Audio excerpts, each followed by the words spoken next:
Se suma otro factor a la preocupación, fundamentalmente para las que son mamás, los que somos papás, por esta muerte, desgraciadamente, de una niñita de 11 años en Concepción. Ella es del Maule, pero fue trasladada más de una vez.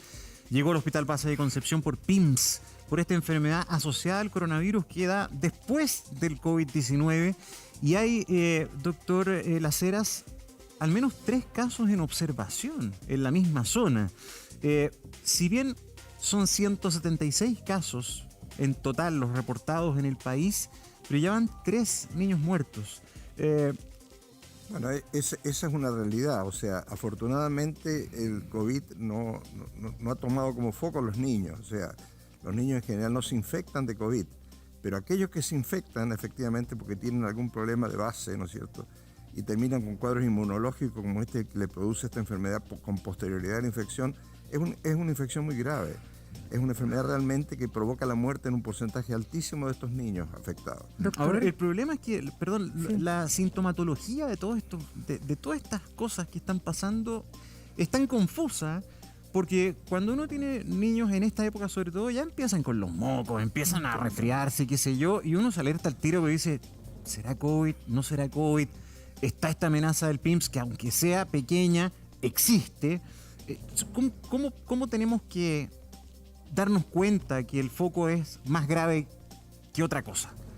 Yo creo que nosotros con los niños estamos un poco relajados, porque efectivamente, ¿no es cierto?, no han tenido el año pasado un índice de infección muy alto. Ahora, con la apertura de los colegios, ¿no es cierto?, con la asistencia de niños incluso a jardines infantiles, se ha visto nuevamente que aparecieron los virus sinciciales, ¿no es cierto?, aparecieron los rinovirus, que son los que afectan habitualmente a los niños. Y ahí viene la confusión. O sea, si un niño tiene sintomatología, ¿no es cierto?, respiratoria, uno lo primero que piensa es en COVID. Y afortunadamente no es probablemente lo más frecuente. Lo más frecuente son los otros virus capaces de provocar en un niño estos mocos que ustedes mencionan y que son reales. Pero de todas maneras al niño no se lo puede dejar libre. Hay que hacer el lavado, higiene, lavado de manos, evitar, porque ayer lo veíamos también, los niños pueden contagiar. Ese es el otro riesgo alto. Los niños son portadores del virus, aunque no lo sientan, aunque no tengan sintomatología, pero pueden contagiar a adultos precisamente porque son portadores. Doctor, sabe que cuando veíamos la nota de la Mari a Felipe, que decía que él tenía este cargo de conciencia o culpa por haber contagiado al resto de su familia, en este caso yo creo que no hay nada peor que como papá o como mamá, como decía Gonzalo, nosotros llevemos esa enfermedad a nuestras casas, nuestros hijos se vayan a contagiar y puedan desarrollar. Pero lo peor de todo en esto es que aquí no avisa. Porque los niños que hemos visto que lamentablemente han perdido la vida no necesariamente tenían un PCR positivo. No. Y la sintomatología en este cuadro que estamos viendo ahí, que es súper importante, ojalá le puedan poner toda la atención, porque de alguna u otra forma muestra qué es lo que podría pasar. Pero no en todos los niños se da igual, no en todos los niños se da en el mismo orden. Y ayer escuchaba a especialistas que decían, a ver, clave 3 días de fiebre. Cuando uno tiene cabros y tiene más de uno, generalmente ya va adquiriendo cierta experiencia y dice, observo, miro, porque ¿para qué lo voy a llevar al doctor? ¿Cómo está la situación? ¿O para qué lo voy a llevar? Para que el mismo médico me diga, obsérvelo. Ya, ¿qué es lo que hay que observar sí o sí y que puede ser clave o no hay una sintomatología que a mí me diga, esto puede ser PIMS, corra al primer centro asistencial que tenga? No, en general las temperaturas de los niños se controlan, digamos, con ciertos medicamentos, ¿no es cierto?, que si el niño tiene un poco de fiebre, baja la temperatura, con paños fríos, etc. El problema es que si eso se mantiene, ¿no es cierto?, y se agrava con decaimiento y otros síntomas respiratorios de otro tipo, es ahí donde realmente hay que recurrir al médico y buscar asistencia más profesional. O sea, no nos podemos quedar con la sintomatología habitual de los padres que están acostumbrados a que los niños se resfríen en la casa o amanezcan con un poco de fiebre, ¿no es cierto?, tengan un poco de tos. Esto es un poquito más que eso porque hay decaimiento y compromiso general. Ya, y tal vez el mayor miedo es que hemos visto que los mismos, la mamá del niñito que murió en Puerto Montt, por ejemplo, que trabajó Lorena, que trabajó en el área de la salud, ella misma decía, aquí nadie sabía. En una nota anoche en 24 Horas Central, ella decía, yo toqué tantas puertas y me mandaban de un lugar a otro. Hay un protocolo por parte del MinSal, se conoce, hay tiempo para informarse, porque eso es lo que a uno le da pánico como mamá y como papá. Claro, es que esta es una enfermedad relativamente nueva. Como la experiencia COVID es una experiencia de un año y se nos olvida. Por eso es que a mí cuando la gente habla de los expertos en COVID, yo me sorprendo un poco porque la experiencia de un año no es más que eso, es un año. Y eso es válido para las vacunas, para las infecciones, para los síntomas. por los pacientes que aparentemente están recuperados de golpe y en 4 o 5 horas se agravan y se mueren. Este virus tiene características que lo hacen muy diferente al virus de la influenza y a otros virus habituales, ¿no es cierto?, del invierno, que ya los conocemos porque tenemos la experiencia, incluso la vacunación. La vacuna la estamos experimentando, o sea, no hay nadie que pueda decir, mire, en los últimos 3 años esta vacuna ha sido muy... Somos animales de experimentación y vamos a ver qué pasa con la vacuna, vamos a ver si alcanzamos la inmunidad de rebaño, suponemos que va a ser así. Entonces, eso es válido para el tema de los niños también.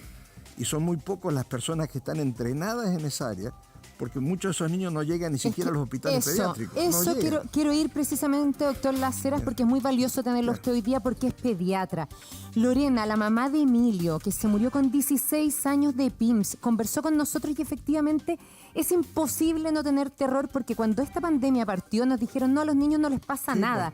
Y ella decía, a mí me dijeron que no me pasaba nada a mi hijo. Entonces yo no sabía, y por eso hoy día ella está luchando para que toda la información del PIMS se tenga en los hospitales y en todos los centros de salud, porque ella decía, yo a todos los recintos hospitalarios que llegué no había ningún pediatra. Entonces ninguno detectó que mi hijo se podía morir y me daban un paracetamol y me mandaban para la casa. Y ella perdió a Emilio con 16 años. Lo mismo en el caso de esta niñita de 11 años. Entonces, claro, yo creo que cuando escuchamos esta noticia, estamos todos los papás, ahí vemos a Lorena, que le mandamos un cariñoso saludo, estamos todos aterrados con esta noticia y por eso aprovechemos de hacerle un llamado a los papás a que nos escriban a nuestro WhatsApp. Si usted tiene preguntas, sáquele el jugo al doctor porque es pediatra. Y también en ese mismo sentido, quiero leer y ir con una información que dio exactamente la subsecretaria Daza, y esto fue lo que dijo, mire. Lo que está ahí, estaba hablando hace un ratito, sí, Mari, en el Twitter de 24 horas, entonces está plasmado lo que dice la subsecretaria Paula Daza. Dice, sobre los casos de PIMS, tenemos notificados 176 casos registrados, de los cuales tenemos 3 fallecidos. Eso ha ocurrido desde el inicio de la pandemia. Un poco dando las cifras, pero puede haber sido que incluso, doctor, haya habido otras causas de deceso y que no se conocía. De nuevo, usted decía, esto es algo nuevo. Pero uno como papá quiere poder confiar en la medicina, quiere poder confiar en los profesionales a los cuales uno va a llevar y entregar a su hijo. Claro, lo que pasa es que en general los médicos, digamos, estamos acostumbrados a un entrenamiento donde se nos enseña lo que ocurre, ¿no es cierto? A través de la experiencia, de la práctica médica. Y esto es una cosa nueva, esto es algo que estamos viviendo y que estamos aprendiendo. Por lo tanto, es difícil, ¿no es cierto?, que un médico que no esté capacitado, entrenado o haya tenido la experiencia esta, sepa lo que está pasando. Bueno, es que eso, doctor, porque cuando uno escucha o lee lo que dice la subsecretaria Daza, se preocupa más aún, pues, doctor, claro, porque a una le dicen que esto existió desde el inicio, cuando se supone que ahora recién estamos teniendo información y se supone que en el inicio no le pasaba nada a nuestros hijos. Claro, pero vean ustedes cuáles son los síntomas más importantes. Todos estos síntomas podrían ser parte de cualquier otra enfermedad, incluso de un resfrío común. Yo estoy... Repasémonos todo. Fiebre entre 38,5 por 3 o más días. Ya, bueno, eso pasa, claro, con la gripe. No, pero ojo, yo como les dije recién, si el niño tiene fiebre un día, tiene fiebre 2 días, tiene fiebre 3 días, hay que preocuparse. Hay que ir al doctor. Hay que ir al doctor inmediatamente, porque claramente ya una fiebre, digamos, que baja rápidamente, ¿no es cierto?, que es la habitual de un resfrío común, en 24 o 48 horas se resuelve. Y las características de esta fiebre, doctor, porque ya todos los que tenemos cabros chicos sabemos que tenemos que manejar ciertas cosas a la mano. Por ejemplo, un antipirético en gotitas, ¿verdad? Muchos usan, perdón que diga el nombre, pero el más conocido, antiinflamatorio en gotas, Lertus, por ejemplo. Siempre dan los pediatras. ¿Esta fiebre es persistente? O sea, aunque tú le des estas cosas a los niños, no baja. La verdad que baja, siempre baja, pero vuelve a subir. Vuelve a subir. Entonces, es porfiada, es una fiebre porfiada. Es importante eso, porque pasa en los adultos también. Sí. El adulto toma paracetamol, le baja la temperatura, pero después le sube de nuevo, ¿no es cierto?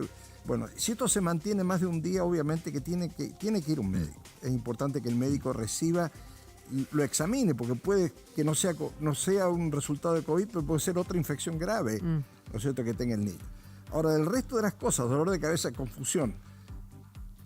No es habitual que un niño tenga confusión. Confuso, no, claro. Pero dolor de cabeza puede tener. Conjuntivitis sin secreción. ¿Cómo es eso?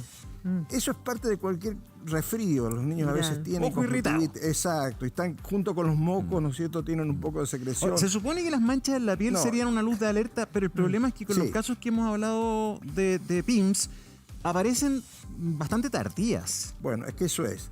Igual que los ganglios inflamados. Estas son enfermedades. Esta es la parte más avanzada. Igual que problemas cardíacos, presión arterial baja. Eso no ocurre en un comienzo. La enfermedad, cuando se va agravando, presenta todos estos síntomas. Entonces, pero cuando llegamos a ese nivel, ya probablemente Doctor. es un poco tarde. O sea, el niño ya está en una etapa mucho más grave de la enfermedad. Este parece que es bien clave, ¿ah? Perdón, sí, Manos porque y pies hinchados. Sí, pero ¿sabes que hay otro? Justo el que está arribita, vómitos y dolor Vómito. abdominal y diarrea. Hay quienes dicen que comienzan así. Que de nuevo uno podría pensar, Bueno, tuvo un año encerrado, acaba de entrar al colegio, se agarró un bicho ¿Cuántos por niños ahí. tienen vómitos y Por cuántos eso niños le tienen digo. diarrea? Por eso le digo, la sintomatología de esta enfermedad en su comienzo es muy, muy general. Y es muy general y es muy común a otras enfermedades, ¿no es cierto? Después, si uno se orienta a pensar en la posibilidad de que sea efectivamente un COVID posterior, ¿no es cierto? Bueno, este famoso PIMS, ahí ya empiezan a darle más relevancia a estos otros síntomas. Ahora, ustedes vieron que la mortalidad tampoco es el 100%. O sea, de 170 casos hay solamente 3 casos, digamos, de niños que han muerto. O sea, no es tampoco una enfermedad así que los mata a todos los niños. Pero es una enfermedad que tiene el potencial de afectar al niño por COVID. Que el COVID, de otro punto de vista, no afecta al niño. Lo afecta a través de esta enfermedad. Suponemos, porque hay tanta cosa que Sí, bueno, no sabemos. hasta ahora es lo que conocemos. Sí, es ¿Sabes verdad. qué? Lo otro que hay también similar, la hinchazón o la inflamación de manos y pies, entiendo que tiene mucho en común con el síndrome de Kawasaki, que fue con lo que primero se confundió Bueno, eso, el PIMS. eso sí. Ya vamos a hablar al respecto, doctor, pero antes quiero que vayamos a escuchar a un inmunólogo infantil, se llama Raúl Barría, y esto fue lo que nos explicó respecto de la sintomatología justamente, mire. El síntoma primordial del PIMS es la fiebre. Los niños tienen que tener 3 días o más de fiebre, que puede ser una fiebre alta o moderada, y puede estar asociado, y tiene que haber otros síntomas asociados. Puede haber exantema o manchas en la piel, y también puede haber enrojecimiento de los ojos. ¿Sabes qué? Eso, y lo que decíamos, estos 3 días de fiebre, que era lo que nos explicaba el doctor. Pero aquí las similitudes o diferencias con el síndrome de Kawasaki, otra cosa que tampoco conocíamos hasta tal vez principios del año pasado, ¿cuáles son, doctor, y en qué hay que fijarse? Deberíamos, no necesariamente tiene que haber un PCR positivo. Aquí están enumeradas las Justamente. diferencias, pero hay términos a ver si usted nos ayuda a entender, porque edad levemente mayor que la enfermedad de Kawasaki, eso nos queda claro. Y efectivamente no son tan guaguitas. Desgraciadamente las víctimas que hemos conocido el último tiempo son 11, 16 años. Exacto. Mayor compromiso digestivo y neurológico como forma de presentación inicial. Digestivo y O neurológico. sea, diarrea, ¿no es cierto? Como decía, esta confusión que se produce en los niños también es parte de ese cuadro neurológico. Ya. Presencia de shock asociado a síntomas de la enfermedad de Kawasaki. Claro. ¿Ya? Tendencia a linfopenia. ¿Qué? Trombocitopenia, claro. ¿Qué o es sea, eso? Disminución de linfocitos, hay una alteración en el hemograma importante, ¿no es cierto? Ya, pero esto se detecta con examen. Con No examen. es visible a a todos los papás, eso. digamos. Todos los que son parámetros inflamatorios, la proteína C reactiva, todos se detectan con examen. Claro, hasta el momento, doctor, hemos hablado de síntomas que cualquiera de nuestros hijos podría tener con un virus, con un resfrío. Entonces, el temor de los papás es ¿qué puede identificar que estemos hablando de PIMS? Pero, por ejemplo, estas manchas que estamos viendo acá, lo vamos a conversar con usted, doctor. Ponga atención a la nota para que sepa y tenga toda la información para proteger a sus hijos.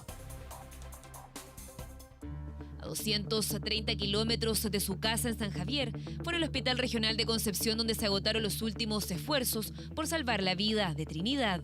Llegó el 23 de febrero al Hospital Guillermo Grant Benavente tras ser derivada de otros 2 centros asistenciales, de Linares al de Chillán, y luego trasladada a la región del Biobío. Así, la comunidad educativa de su colegio le rindió un homenaje en redes sociales. Esta muerte inesperada nos provoca gran tristeza a todos los funcionarios del Departamento de Educación y queremos ofrecer también todo nuestro apoyo a la familia. La tarde de este martes se confirmó que la niña de 11 años falleció por PIMS, el mismo diagnóstico de Emilio. En julio del año pasado, el Ministerio de Salud elaboró un protocolo en el que se detalla el cuadro clínico, cómo diagnosticar, tratar y seguir los casos del síndrome inflamatorio multisistémico pediátrico, conocido como PIMS por su sigla en inglés. Pero fue la muerte de este joven de 16 años de Puerto Montt la que encendió la alerta y abrió el temor de una consecuencia derivada del COVID-19, de la que hasta ahora poco se sabía. Me da mucha pena que ya a un mes de lo que pasó con el Emilio, de ir todos los días difundiendo la información, todavía yo no veo por parte del Ministerio bajar esta información hacia los consultorios, los hospitales. Con Emilio nadie supo a tiempo qué hacer. Lorena no quiere que la muerte de su hijo sea en vano. Que ojalá nadie tenga que pasar por eso de ir a un médico, a otro y así estar buscando hasta que finalmente son horas y días que estamos perdiendo. Desde el inicio de la pandemia han sido reportados 173 casos de PIMS en Chile. Trinidad es lamentablemente la tercera niña que fallece en el país por esta enfermedad derivada del COVID-19. La paciente no presentó una PCR positiva, sin embargo su madre fue contacto. Ella fue contacto y su madre dio positivo para COVID hace un tiempo atrás. No tenía enfermedades de base al momento del ingreso. En este caso, la madre dio positivo, por lo tanto se sospecha en un contacto estrecho y con la sintomatología y el fallecimiento y las causas del fallecimiento está todo asociado a este síndrome. Un síndrome que se manifiesta entre la segunda y sexta semana posterior a la infección del virus. Produce una inflamación a nivel hepático, puede empezar a fallar también el hígado, puede haber una falla multiorgánica. Por ahora los casos han sido calificados como aislados y con un oportuno diagnóstico su evolución es favorable. ¿Cómo detectar esta enfermedad que ataca a niños y jóvenes entre 0 y 19 años? El síntoma primordial del PIMS es la fiebre. Los niños tienen que tener 3 días o más de fiebre, que puede ser una fiebre alta o moderada, y puede estar asociado, y tiene que haber otros síntomas asociados. Puede haber exantema o manchas en la piel, y también puede haber enrojecimiento de los ojos. Además, altera la coagulación y presenta síntomas digestivos. Muertes como la de Emilio y Trinidad evidencian que no importa la edad, que el virus no discrimina.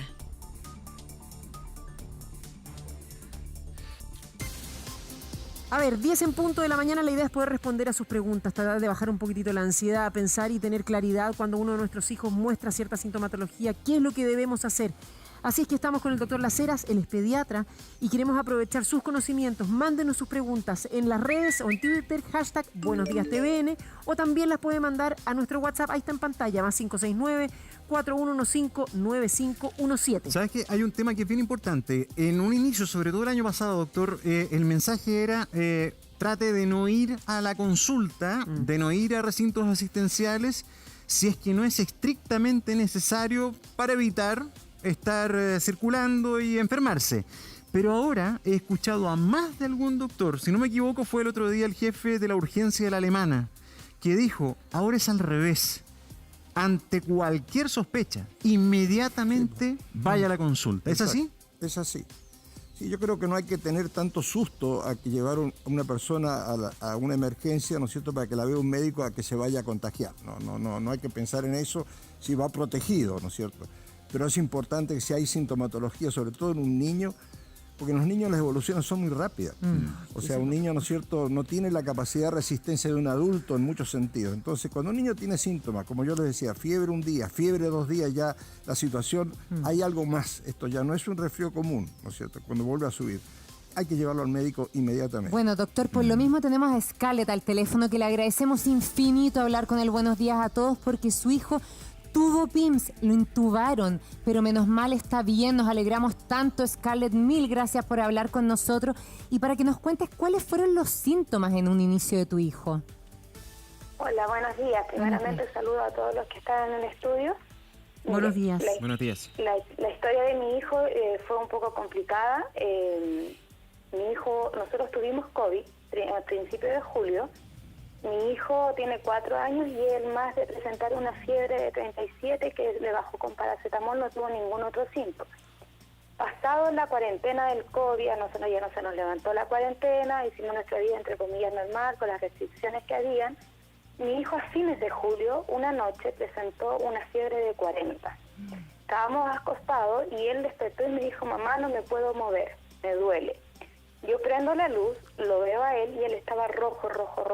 Le saco la ropita porque estábamos en invierno, estaba con un pijama de polar, le tomo la temperatura con estos termómetros de infrarrojo y me sale 41. Yo hice todo lo que una mamá puede hacer en el momento, que es paracetamol, las papitas en la cabeza, desabrigarlo, ya. Pasó toda la noche, a él no le bajaba la fiebre, tenía periodos donde le bajaba a 38, después nuevamente subía a 40, y me pasé así toda la noche porque mi esposo en ese momento trabajaba de noche, entonces estaba sola con él y mi otra bebé.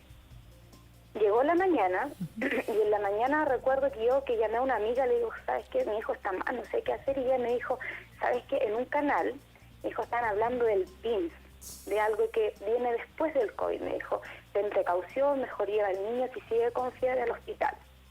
Yo, para no alarmar, nosotros ya habíamos tenido COVID, había miedo de salir a los hospitales por un nuevo contagio y por todo lo que sucedía, yo no lo llevé inmediatamente al hospital. Llegó mi esposo alrededor de las 3 de la tarde y mi hijo ya tenía un deterioro completo. Mi hijo estaba acostado en la cama, él no podía mover sus manos, le dolía mucho su nuca y tenía sus labios inflamados. Él nunca presentó ninguna mancha en su cuerpo ni dolor abdominal, solamente él se quejaba mucho de su nuca, que le dolía mucho su nuca. Scarlett, nos fuimos, perdón que te interrumpa, es que ¿sabes qué? Sí, Me no. gustaría poder ir paso a paso porque aquellas personas que nos están escuchando y podrían tener una situación similar, poder acompañar el relato que tú nos estás dando con lo que nos puede ir diciendo el doctor también para tratar de alertar y prevenir lo que tú mismo dices, porque a pito de nada, de escopeta, que un niño tenga fiebre un día en la noche, uno podría decir, sí, puede pasar. Cuando él te dijo, mamá, me duele, cuando llegó, digamos, a avisarte, digamos, que estaba con fiebre, ¿no? Uno lo toca, generalmente colorado, producto de la fiebre y la ropa que tenía, tú bien decías, el pijama de polar. Cuando él decía me duele, porque es un síntoma que también vimos en Emilio, que le dolía el caminar, como la musculatura. Te pregunto a ti primero, ¿a él le dolía eso o le dolía la cabeza producto de la fiebre evidente? No, él tenía un dolor completo en su cuerpo. Ya, es que ahí es lo que me quiero detener. Doctor, Sí. ¿cómo se podría describir ese dolor dentro de la literatura que existe hoy, los casos, para poder, porque eso es bien característico, los niños en general sí están débiles, por supuesto, con 40 de fiebre, pero no necesariamente les duele todo el cuerpo. Claro, pero los cuadros, digamos, infecciosos, virales, en los niños con el adulto, ¿no es cierto?, producen mialgia. Eso es Por habitual. supuesto que sí, el dolor de cabeza. Es habitual, no. Dolor de Mialgia, cuerpo. Y dolor de cuerpo, Dolor entiendo. muscular, digamos, en todo el cuerpo. O sea, eso no es extraño que ocurra, ¿no es cierto? Sobre todo en niños más grandes que lo expresan más que un niño chico. Entonces, es esperable que junto con una temperatura alta, el niño, y además de este dolor de nuca, dolor de cabeza, digamos, porque el cerebro está inflamado de alguna manera. Hay un dolor que está vinculado a una alteración morfológica, ¿no es cierto? Y también pasa con los músculos. Los músculos se afectan en cualquier cuadro infeccioso viral y puede tener mialgias, dolores musculares bastante serios. Claro, es que hasta ahí lo que dice Scarlett es súper común. Fiebre alta, Claro. efectivamente dolor de cabeza exacto, muscular. exacto. Y ella dice algo súper importante. Menos mal, una amiga había visto en la tele que existía el PIMS. Entonces, para que nos sigas contando, Scarlett, ¿cómo fue esta historia? Porque tú dices, yo al principio, que es lo que todos hubiéramos hecho, me daba miedo llevarlo a un recinto hospitalario porque se podía contagiar de nuevo. Entonces, ahí, ¿qué fue pasando? Para que nos vayas contando, Scarlett, el proceso. Ya. En ese momento ya mi hijo ya venía con un deterioro, como dice el doctor. Es normal que los niños tengan dolor muscular. Mi hijo otras veces había tenido fiebre, pero a mí lo que me llamó mucho la atención es que él se quejaba de su nuca. Entonces, y él no podía levantar su cabeza ni sostenerla, y eso para mí era como algo muy extraño. La cosa es que dentro ya de la desesperación del día, no saber qué hacer, y yo hablo con mi mamá me dice, ¿sabes qué? Una amiga que trabaja en el hospital, hay casos de niños que están pasando cosas raras, me dijo, llévalo al médico. Entonces yo saqué una hora con un doctor particular, y cuando yo me voy a la hora particular con el doctor, yo encuentro que el doctor tuvo una visión muy certera, porque él me lo examinó, le tomó la fiebre y me lo mandó a tiro urgencia. Me dijo, usted toma a su hijo, me dijo, y vaya a su urgencia. Hizo los contactos telefónicos con el doctor que estaba en urgencia para que le hicieran examen. Era lo que yo entendía en el momento. Entonces nosotros vamos a urgencia, y cuando llegamos a urgencia mi hijo ya estaba con 41 de fiebre y no le bajaba. Me lo dejaron en la sala de urgencia, me empezaron a preguntar cómo había sido su noche, cuánto tiempo llevaba con fiebre y todas las preguntas de rutina. Y yo le comenté que venía de la noche anterior con una fiebre muy alta, y que estaba con este dolor muscular y que ya tenía, en ese instante mi hijo ya tenía su labio inflamado y sus ojos con esta conjuntivitis que tenía rojos sus ojos por dentro, pero no tenía una secreción. En eso una doctora me se acerca y me comenta que hay un estudio, porque esto fue a fines de julio del año pasado, que había un estudio que había sido enviado de otro país con este PIN, que habían algunos casos, me dijo, y que para asegurarnos que no pudiese ser esto, porque como nosotros tuvimos un COVID 15 días antes, iban a hacer unos exámenes de coagulación, exámenes de sangre. En esos exámenes de sangre, que se demoraban los resultados alrededor de 2 horas, mi hijo esas 2 horas le dieron para bajarle la fiebre, le pusieron un supositorio y el niño no le bajaba. Lo empezaron a venir a controlar y empezó con la taquicardia. Empezó con problemas en su corazón y empezó ya, su cara se les inflamó completa, sus manos fue muy rápido, porque yo veo aquí que hablan de 3, 4 días, pero a él le pasó todo esto en un día y medio. Entonces, a él se le inflamaron las manos, se le inflamaron los pies, su carita, todo. Llegaron los resultados, la doctora me explica, y disculpe mi ignorancia por lo de vocabulario, pero me explica que la coagulación estaba muy elevada a los parámetros normales. Y me hace la pregunta si yo sabía que en ese hospital no había UCI. Entonces, cuando ella me pregunta si yo tenía esa información, yo entendí que esto era grave. Entonces me dijo que el niño iba a ser trasladado inmediatamente a un hospital donde tuviera una cama pediátrica, porque en ese instante las camas pediátricas UCI estaban siendo ocupadas por los adultos. Sí. Entonces, el hospital o la clínica que tuviera una cama pediátrica, mi hijo iba a llegar en dirección, porque él tenía PINS. Ahí ya descubrieron que era PINS. Claro. Pero en ese diagnóstico, mi hijo tuvo una crisis convulsiva. Llegó el doctor para explicarme todo esto, no alcanzó a explicármelo cuando mi hijo empezó a convulsionar. Y en esa convulsión me lo trasladaron a otra sala y ahí mi hijo ya, gracias a la voluntad de Dios, mi hijo está vivo en este momento. Porque mi hijo, después de la convulsión, empezó a alucinar. El doctor, dentro de lo que no sabía, porque él me decía, nosotros no sabemos, esto es algo nuevo, me lo decían muchas veces, tanto que incluso era de molestia, porque yo necesitaba que alguien supiera, que alguien me ayudara, no necesitaba saber que no sabían, dígame.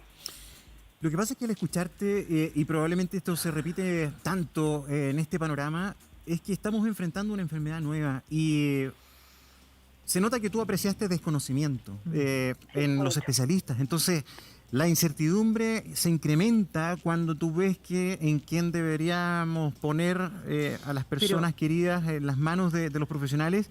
También están aprendiendo, porque es una cuestión nueva donde hay pocos estudios o hay estudios que están en marcha y no se sabe todo aún. Entonces, tú notaste eso, ¿no? Sí, había mucho desconocimiento, mucha sinceridad también, porque ellos nos explicaban. Dentro de todo esto yo estaba sola con mi hijo porque no se podía entrar los acompañantes. Ya cuando la condición de mi hijo empezó a deteriorarse, dejaron entrar a mi esposo. Dentro de todo esto tenían que hacerle una punción lumbar ver si había alguna bacteria, todo. Mi hijo no reaccionó bien ya a la anestesia y empezó todo un proceso donde el niño empezó a convulsionar, donde el niño no me reconocía, no me reconocía a mí ni a mi esposo. Llegó la hora ya de que llegó la ambulancia, porque había un caos. Como hospitalario había un caos, entonces la ambulancia de por sí igual se demoró mucho, ya eran las 6 de la mañana cuando recién llegó la ambulancia, yo llegué a las 5 de la tarde a la urgencia. Llevaron a mi hijo al Ezequiel, al hospital pediátrico, y ahí me lo ingresaron y mi niño quedó hospitalizado inmediatamente en la UCI, sin poder yo quedarme con él. A mi hijo le hicieron 5 PCR, que eso es lo que me gustaría también aclarar. Hicieron 5 PCR y los 5 resultados de las PCR eran diferentes. Positivo, negativo, inconcluso, positivo, negativo. Hasta que le tomaron la IgG, que la IgG demostraron que él sí había tenido el COVID. Y se pudo confirmar este diagnóstico de PIMS.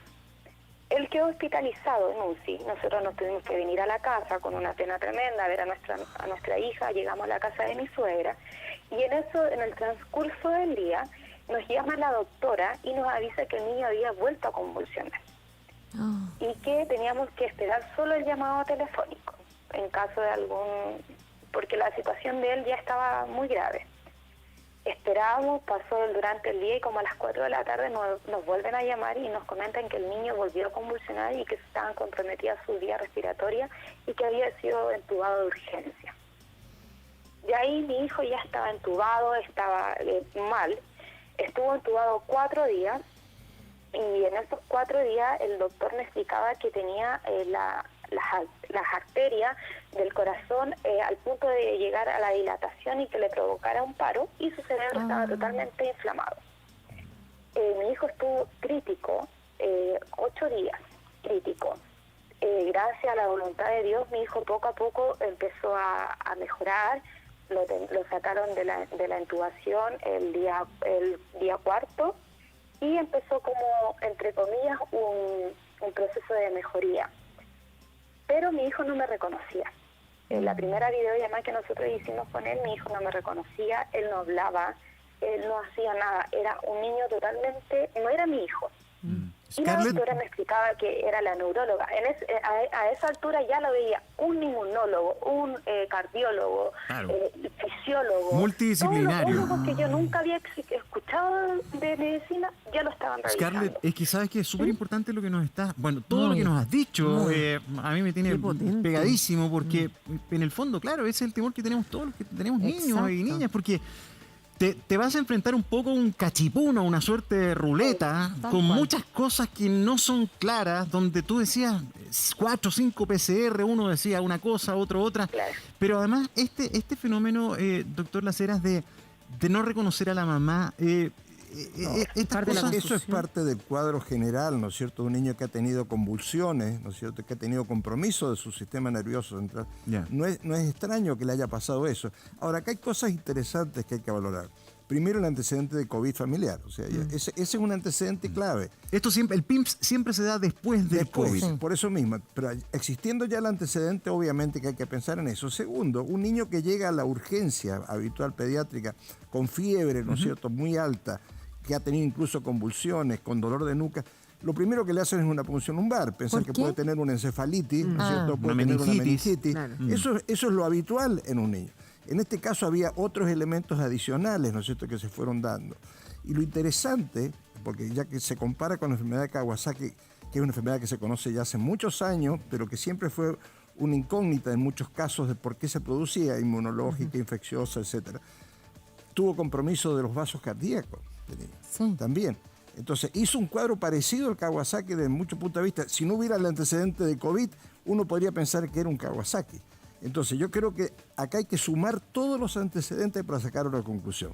Para los médicos es muy difícil. Los que conocen ya, y esto debiera ser una norma que en todos los consultorios, un cartel que diga niño con COVID, ¿sabe ¿no es cierto? Doctor, PIN, ahí, qué bueno que dice eso, porque esa es la gran lucha que tiene Lorena hoy día. Muy importante. Su único consuelo hoy día de haber perdido a su hijo Emilio es que no existan más Emilios y para eso que se tenga la información. Por eso es tan valioso el relato de Scarlett, porque tiene antecedentes que no habíamos escuchado de esta enfermedad. Scarlett, queremos seguir conversando contigo para que nos digas este relato de lo que le sucedió a tu hijo de tan solo 4 años, porque también estamos con Lorena. Lorena, gracias por hablar de nuevo con nosotros. Gracias por tanta generosidad, porque todo ese amor de madre que tú tenías por Emilio, hoy día lo llevas a otras mamás para que no vuelva a sucederle a un niño lo que le pasó a tu hijo.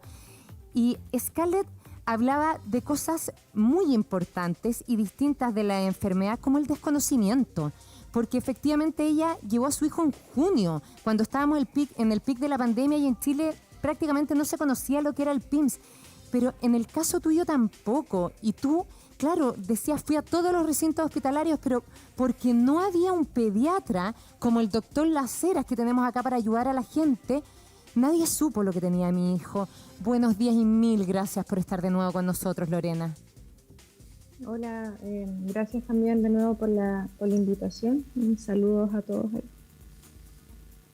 Lorena, ¿sabes qué? Yo creo que ahí la gran diferencia es cuando tú nos relatabas lo que te pasó a ti, tú nos decías que tocaste un montón de puertas, lo vieron muchas personas y muchos de ellos, de hecho, te dijeron, no sé lo que tiene, de verdad no sé lo que tiene.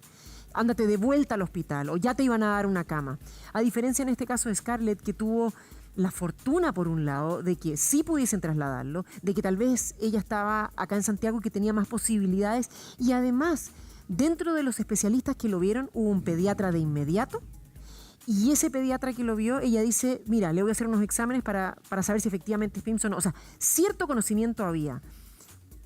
A diferencia de lo que te tocó vivir a ti, en el cual me imagino solamente la angustia, la de Scarlett también, obvio, pero el que no hubiese ninguna respuesta, incluso cuando tú nos contabas que tuviste que tomar el auto y trasladarte a otro lugar, lejos, tratando de buscar que alguien te pudiese dar una respuesta.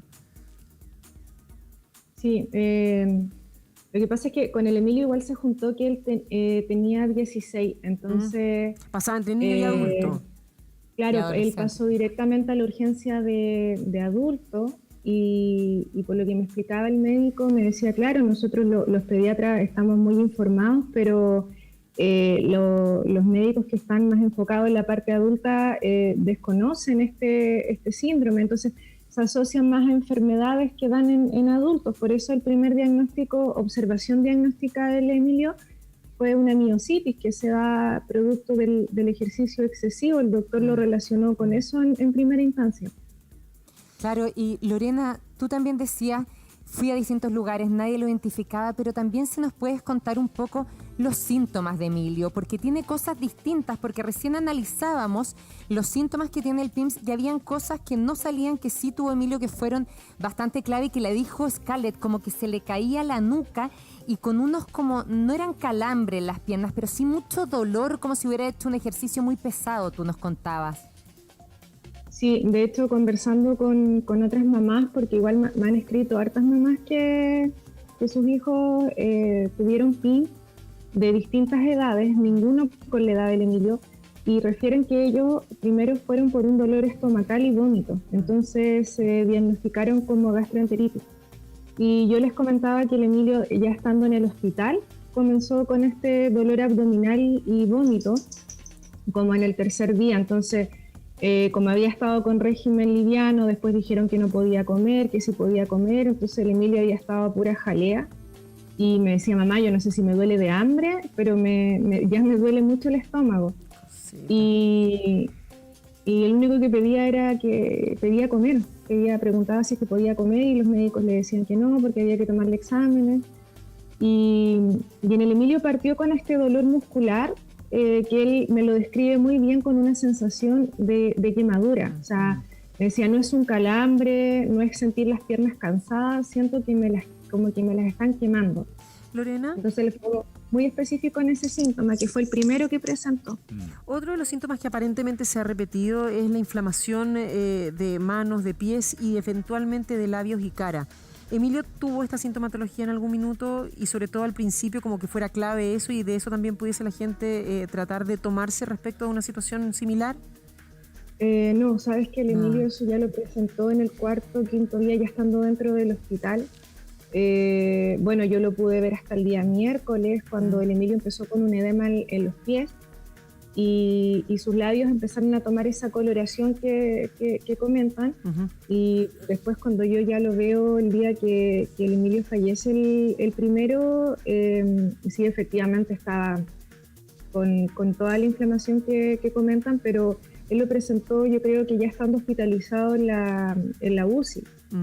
Entonces, para mí es clave las manchas. O sea, sí, las manchas. En verdad que cuando me envían fotos las mamás de repente preguntando, asustadas, porque también se entiende que con la desinformación y esta noticia aparece de una, hay hartas dudas. Entonces, decía el Emilio, no eran ronchitas, no eran sarpullidos, eran manchas, unas manchas que en esa fotografía que estamos viendo quizás no se notan tanto, pero aparecieron como unas pintitas y después esas se fueron haciendo cada vez más grandes y eran como si se hubiese quemado con agua caliente. Es que eso no es tenían importante, relieve.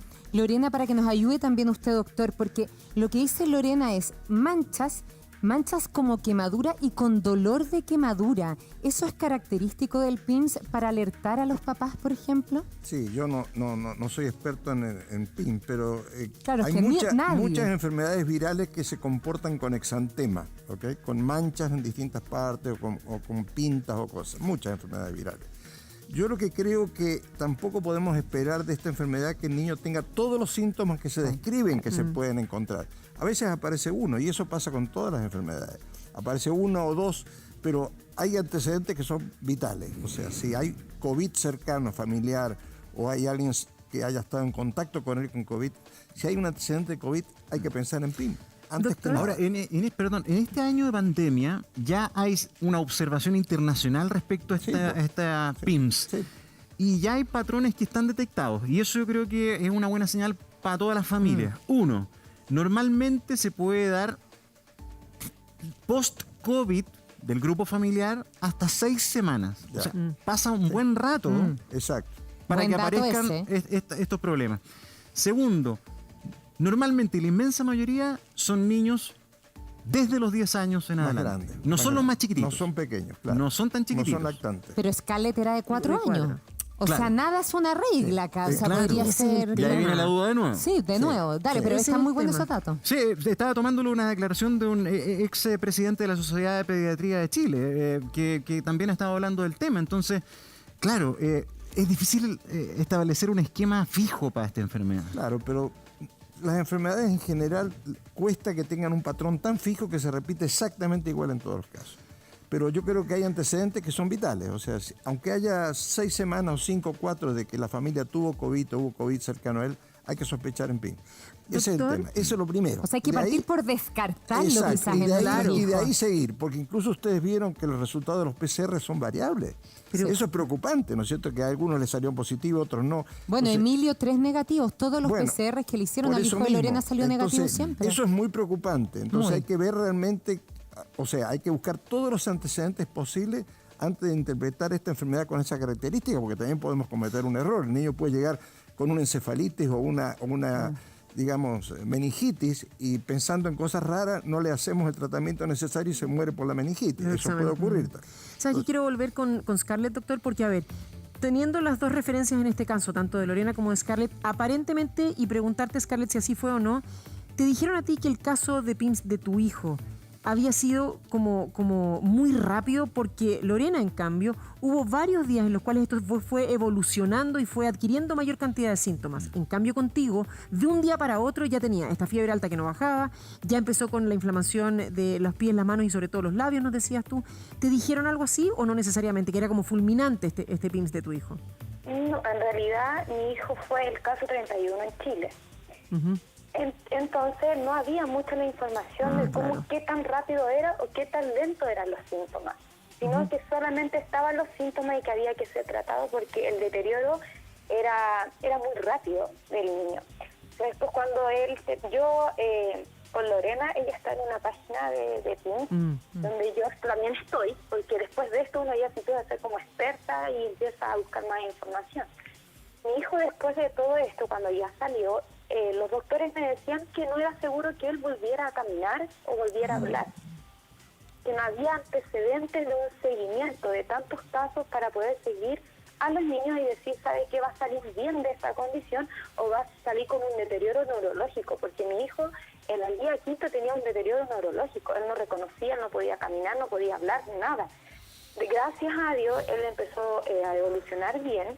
Pero cuando a mí me lo dieron de alta, con un déficit fisiológico. Él no podía caminar bien, él me reconocía, él venía muy ojeroso, él venía muy pálido. Como él estuvo en aislamiento, no se hizo el control extenso para darle el alta y me lo dieron de alta porque había una alta demanda de cama y de muchas cosas.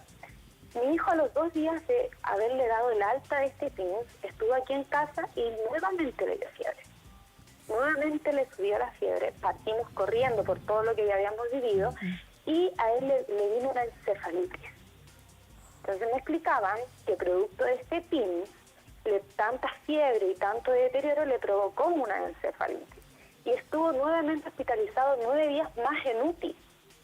Viendo nuevamente si había una infección en su columna y muchas otras cosas. Lo que a mí me gustaría mencionar, que encuentro que es muy importante, porque mi hijo fue en julio y ahora estamos en marzo. Mi hijo desde julio a marzo, él ya ha tenido todos sus controles, como yo le decía, con muchos especialistas, inmunólogos, psiquiatras, todos los especialistas que puedan haber, ha sido una muy buena atención, pero mi hijo ha tenido muchas crisis. Mi hijo de la nada presenta fiebre, tengo que partir a urgencia, me dicen que el niño no tiene defensa, le hacen nuevamente los exámenes, me dicen que hay que cuidarlo, que él tiene inmunidad para el COVID, pero que con todo lo que pasó no tiene inmunidad para otras infecciones, que cualquier cosa viral le puede venir una crisis. Y mi hijo en su sistema inmunológico no ha podido establecerse, no se ha podido reafirmar. O sea, quedó inmunodeprimido, quedó inestable hasta ahora. Muy inestable. De hecho, yo este mes ya he partido 2 veces a urgencias por fiebres muy altas, que no pasan con el paracetamol, que no pasan con lo que uno le puede dar en casa, que tienen que verlo y con todo este historial médico, a él, gracias a Dios, le hacen nuevamente todos los exámenes de coagulación, de orina, todo, pero él no se ha podido establecer su sistema inmunológico. Scarlett, su defensa. Preguntémosle al doctor justamente que está con nosotros, doctor Las Heras, ¿cómo se refuerza un sistema inmune, pero al nivel que se ha visto deteriorado, por ejemplo, en el hijo de Scarlett? Sí, yo creo que acá hay varias cosas más, no solamente alteración del sistema inmune, o sea, el hecho de que el niño haya tenido convulsiones, ¿no es cierto?, puede dejar un daño neurológico. Y eso que le ocurrió, ¿no es cierto?, que en un momento dado no podía hablar o no se podía comunicar y ha tenido dificultades, es parte probablemente de ese cuadro. Y que hizo una encefalitis seguramente con la temperatura y todo, tuvo que haber hecho una encefalitis. Ahora, lo que hace este virus nadie lo sabe, en verdad. Bueno, eso es drama, qué impotencia. En el adulto, el síndrome postinfectivo del COVID tiene las cosas más extrañas y variables, afecta prácticamente todos los órganos del cuerpo, hígado, riñones, corazón, cerebro. Entonces, no hay ninguna razón para pensar que en el niño no ocurra lo mismo, que afecte muchos órganos, ¿no es cierto? Y que sin duda se mantengan sintomatologías extrañas pasado un tiempo. Ahora, generalmente se habla de un año, eso porque es la experiencia que tenemos con ahora, el COVID. doctor, para tranquilizar un poco a Scarlett, y aquí me va a arrancar con el tarro, usted sabe, y claro, lo estamos exigiendo harto porque es una enfermedad desconocida, pero los niños en general tienen una capacidad de regenerar y recuperación. No, eso es maravilloso. Bueno, debería estar bien el hijo de Scarlett de aquí a un año más. Yo creo que hay que darle mucha esperanza, señora, a usted, para su hijo, porque en verdad los niños tienen una capacidad de recuperación extraordinaria. El niño pasó lo más difícil. Sin duda que pasó lo más difícil. Qué tranquilidad es. Y seguramente que va a tener que continuar con rehabilitación en algunos aspectos para ir mejorando cada vez más su capacidad motora, ¿no es cierto?, y su sensibilidad en general. Pero yo creo que hay muchas cosas que no sabemos, y no sabemos lo que puede pasar, digamos. Esa es la verdad. Y en el adulto, que es donde ha habido más casos, ahí hemos visto las cosas más increíbles, manchas, lesiones de los dedos, hay las cosas insólitas que uno no ve en otras enfermedades aparecer.